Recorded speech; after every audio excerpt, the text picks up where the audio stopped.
Hello, we're here with Dr. Stephen Bullivant, who's Senior Lecturer in Theology and Ethics at the School of Education, Theology and Leadership at St. Mary's University College, which is in Twickenham in London. Dr. Bullivant is and he can talk about this, a convert from atheism, I understand, and has written 2 books on relations between Christianity and atheism. And he's also an editor of the Oxford Handbook of Atheism, which he co-wrote or co-compiled with another scholar. So welcome, and let's begin by, could you give us a brief synopsis of the 2 books you've written on your own? Yeah, sure. Well, first of all, I'd just like to say it's a real pleasure to be here, Kevin. And thanks for inviting me to do this. The 2 books. So the first one is called The Salvation of Atheists and Catholic Dogmatic Theology, which is a terrible title. And it's basically kind of a book version of my doctoral thesis. It's a bit trimmed down and it's a bit kind of more user-friendly, but that's kind of what it was. The second book, which came out in the States just a couple of months ago, Faith and Unbelief, is an attempt at kind of writing, I guess, a kind of more popular book exploring various issues in the kind of the Christian theological and pastoral engagement with the kind of the rising levels of unbelief, non-religiosity, indifference in Western societies. Could you talk a little bit about your own conversion experience? You know, how you went from being an atheist to a Catholic? Yeah, I mean, you know, there's kind of a lot of strands that went into that. I mean, the kind of the basic strand of the story, I guess, was that I went to university. I wasn't brought up as anything. I wasn't baptized. I went to university, to Oxford, to study ancient history. And you can't study... and a few weeks in I wasn't enjoying it as I thought I would, and wanted to do philosophy instead. And you can't study philosophy on its own at Oxford, so I had to do it kind of with something. And the only thing I was kind of qualified to do it with was theology. So I thought, well, you know, I'll do a bit of theology and, you know, maximize my philosophy and kind of go off and be a philosopher. But it never really worked like that. And I was always interested by the theology more than the philosophy, and impressed by some of the kind of people I was studying, interested by the ideas. And so very gradually, you know, over this is a period of sort of 5, 6, 7 years, went from thinking it was kind of all nonsense to kind of thinking, well, you know, it's at least interesting nonsense, to thinking, well, it's maybe not nonsense, but, you know, it's not true, but it's, you know, interesting stuff, to kind of thinking, well, yeah, I guess there's something in this, to getting to a stage, and I couldn't kind of tell you when, of, you know, by this time I was kind of doing a doctorate in Catholic theology, kind of thinking and writing and believing as a Catholic, and so that was the kind of time it felt right to kind of make that step. Plus, I mean, there was all kind of social elements and Catholic friends. You know, I'm not saying this was purely an intellectual path in any way, but that was obviously quite a huge part of it. Well, we're glad you made the change. Yeah, so am I. Now, how did you come about writing these books? How did you find a publisher? And what was it like working with a co-writer when you did work with a co-writer? Yeah, sure. Well, first of all, I mean, you know, obviously my job is, at least in part, to write books, to write articles, to, you know, to write popular pieces, things in kind of magazines and online. And if I didn't do any of that, then I wouldn't have got the job, because that's part of how you get these kind of jobs, and also questions would be asked about what I was doing with my time. So, I mean, there's a sense in which the first book got written because it had to be written in order to get a doctorate. And there was a kind of a process in which doctoral theses got recommended to a certain book series at Oxford University Press. You know, there was and it kind of, I wouldn't say it quite published itself, but there was no kind of, cold calling publishers and sending manuscripts around or anything like that. The second book, I gave a talk at one of the Oxford colleges and got chatting to the editor of a new series, which was kind of intended to be, kind of serious theology, but for non-theologians, I guess. And he suggested that I kind of write a book on atheism. And, this was kind of things I'd been thinking about for a long time, things I'd kind of had to think around in order to write the doctorate, which is kind of on a very narrow topic, kind of 2 sentences in a single Vatican document, and obviously you write a book around that. But there was a lot of kind of thinking around the subject that I had to do anyway, and so I thought it'd be nice to kind of get some of that out of my system and down on paper. And so that then went into that project. And in terms of the co-editing, I mean, editing books is very different. I mean, obviously you normally kind of write one of the chapters or at least write an introduction for them. But so much of the work that goes into those projects is kind of emailing around people, chasing up, about 40, 50 different authors for this book. Editing other people's work, trying to meet production deadlines, that kind of stuff. And my co-editor, a guy called Michael Roos, who's a philosopher based down in Florida State. He's British-born, but he's been in North America for a long time. It was just, I mean, we met each other once very early on in the process, and we met each other again at the book launch in December, and the rest of it was all done by emails. And it was just a very, very easy, very kind of laid back as it kind of could be, working relationship. But again, it's a very different kind of process, kind of bringing an edited collection together than kind of writing your own book. Because at least when you're writing your own book, you kind of have to make excuses for yourself. Whereas if it's other people, you can kind of blame them for missing deadlines. Well, part of the craft of writing, to use an American expression, chops. It's an expression used in music, like getting the chops to play a trumpet concerto or something. You have to develop chops as a writer, and because you started as a little guy who didn't write, and now you're a guy who writes books. Yeah. How did you what were kind of the steps, or how did you develop the, I guess, virtues, habits, to be able to do something that's 300 pages or 100,000 words? Sure.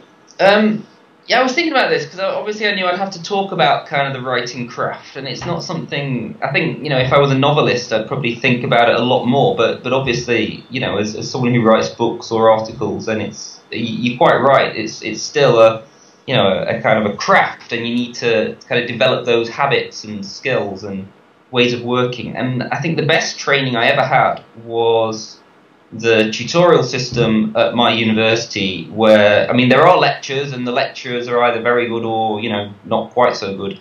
But the focus of the teaching was being given an essay title, a list of books, and being sent off to go off and write 2,000-3,000 words. And you might have 2 different subjects that you have to do that. You might have to write, 6,000 words a week, 2 separate subjects, and do all the research and work to that deadline. And that really was the best possible training, to get into the habit of reading a lot and then getting it all down and obviously making it your own and constructing your own arguments and having a deadline and knowing someone would have to read it and you'd have to kind of, get the feedback. So I kind of had that throughout my kind of 3 years as an undergraduate.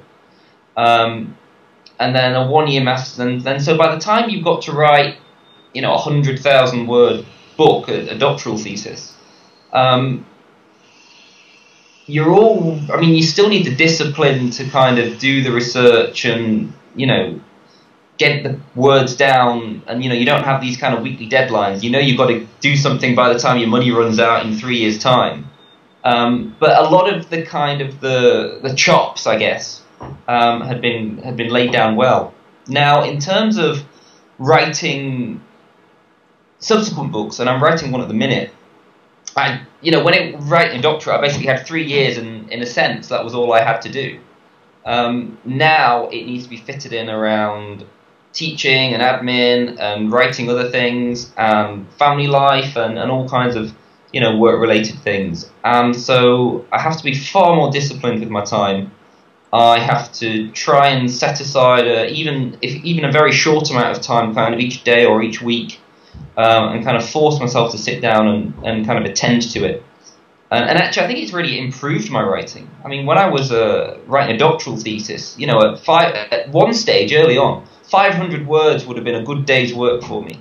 Now I just don't have that luxury. So I've got to write. I've got to sit down. I've got to be productive. And actually, I think you end up writing better that way.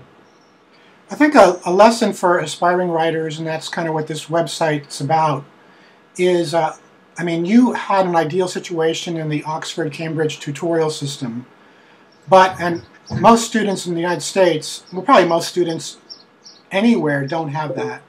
But yeah, my students at St Mary's don't have that. What they do have is they have an opportunity every time that they have to write an assignment for school, that's a golden moment for them to develop the level of chops it takes to do whatever the assignment is, 1 paragraph, 1 page, 500 words, whatever it is. Could you talk about the book you're doing currently? Yeah, it's another short-ish book, sort of 40,000, 45,000 words it'll probably end up as. It's on the Trinity, and it's intended as a kind of, basically the idea of the book is that the Christian doctrine of the Trinity is something that everyone kind of knows is important. Christians kind of know it's important, but very few of them ever feel confident talking about it. It's very rare to kind of hear it kind of preached about. Preachers will often say, "Oh, I draw the short straw today. I've got to preach on the Trinity. It's Trinity Sunday." So there's this kind of idea that it's something that we can't understand or oughtn't to understand or mustn't try to understand. And I don't think that's true. I mean, obviously, it can get quite technical in its details, but I think the kind of the basics of what Christians mean by speaking of God at Trinity is actually quite simple to grasp. And so this book's trying to kind of lay out kind of what Christians actually mean and why they believe what looks like a really strange thing to believe. So that's the book I'm writing at the minute, and I'm trying to chip away at it. It's like the last book. It's things I've been thinking about and kind of as teaching for several years now. So I kind of know the structure of how that book needs to come. So it's just a matter of sitting down and getting the words down. There's not kind of weeks of research and then writing a chapter and weeks of research and writing a chapter in the way it was kind of when you write a kind of a big research book. This is stuff that I kind of have not quite at my fingertips, but not far off. Well, this website, Dr. Bullivant's called The Catholic Imagination. And I know you don't deal with the imagination as much as you do with just reality, given your kind of work, but do you think there is such a thing as a Catholic imagination or a Catholic view of reality that writers could draw from? Well, I mean, I guess the thing that leaps to mind for me there is certain Catholic writers, Catholic novelists particularly, fiction writers. People talk about Tolkien and Chesterton and people like that. And I've never really got on with Tolkien. Chesterton I like very much. But I guess I think people like Flannery O'Connor or Graham Greene. I think Graham Greene's novels are, you kind of see this kind of Catholic vision, this kind of dramatic view of human life, and this kind of, view of the world that's saturated with a certain kind of sacramentality in some of these authors. But whether that translates to a kind of a Catholic imagination or kind of lots of different Catholically influenced imaginations, I don't know. How about a real practical question, which has to do with the craft of writing? Just what do you do on a day-to-day basis when you're going to sit down to write, or maybe it's even before you sit down to write, whatever gets you to sit down to write? What's your time like?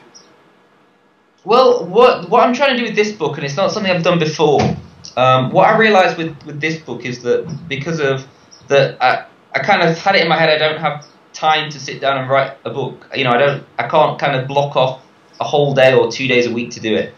But then I had the idea that if I could try and start every day with an hour, and if I could take an hour out of every day, I probably wouldn't miss it.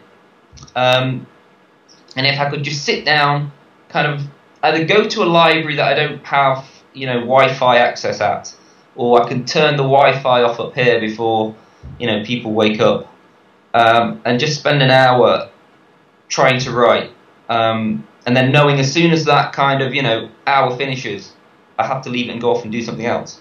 I've actually found that really effective. You know, obviously you kind of need to get back in, you know, you're kind of writing it very bitterly, and, you know, kind of need to get yourself back into where you were and that kind of stuff. But I think if you're on top of your topic and you kind of know what in kind of the rudiments of what it is you want to be writing about, then, I mean, you know, 250 words, 350 words, you know, it is possible in an hour. And if you can do that kind of 4 or 5 days a week, then you're writing, you know, 1,200, 1,500 words. Now, in the past, you know, there was a time when I was kind of a postgrad student when 1,500 words would have been a good 3 days solid, you know, in theory, solid writing.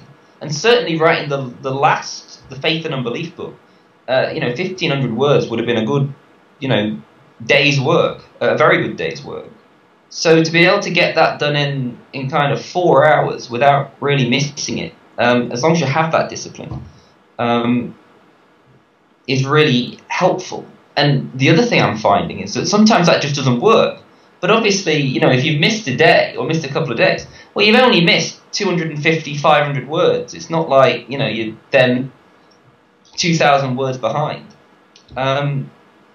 So, you know, it kind of builds up very gradually. But if you kind of have the daily discipline, then actually, you know, by the time you've got, you know, a month, then you've written 4,000 or 5,000 words. And in a book like I'm writing at the minute, you know, that's a chapter. So I'm finding that really helpful, just to kind of set aside that time, even if it's only a very small amount of time, and say, right, I'm going to write and not kind of worry too much about, you know, if it's perfect. It's interesting how in these interviews time and order come up all the time. Yeah. I think there must be something true about it. Maybe one last question, and that has to do with the concept of platform. First of all, I mean, I have to say that my books don't sell fantastically. I mean, I can't say that. I mean, the first books, Salvation of Unbelief, Salvation of Atheists and Catholic Dogmatic Theology, wasn't priced to sell to the mass market, and certainly hasn't. You know, doctoral kind of books, academic doctoral theses that become monographs aren't going to, you know, trouble the bestsellers list. The second book, which is obviously written as a popular book and it's meant to be kind of, you know, priced for the ordinary person, as it were, rather than academic libraries. I mean, I've kind of no idea how well that's selling at all. I mean, I don't get the impression it's selling thousands and thousands, but who knows? I mean, in terms of platform, I guess for me, one of the things that's important is writing for magazines. So you know, I've been very fortunate to be able to get a fair few articles, and in fact kind of extracts of the book that was kind of due out in a few months in America magazine, for example. And that's been hugely useful. But also websites. I mean, you know, if I think of Catholic writers who, you know, have a platform, and if, you know, they launch a new book, then they can be guaranteed selling thousands of copies. It's bloggers. You know, it's people who already have a big kind of base of people who like reading their work, which of course is what a blog's all about.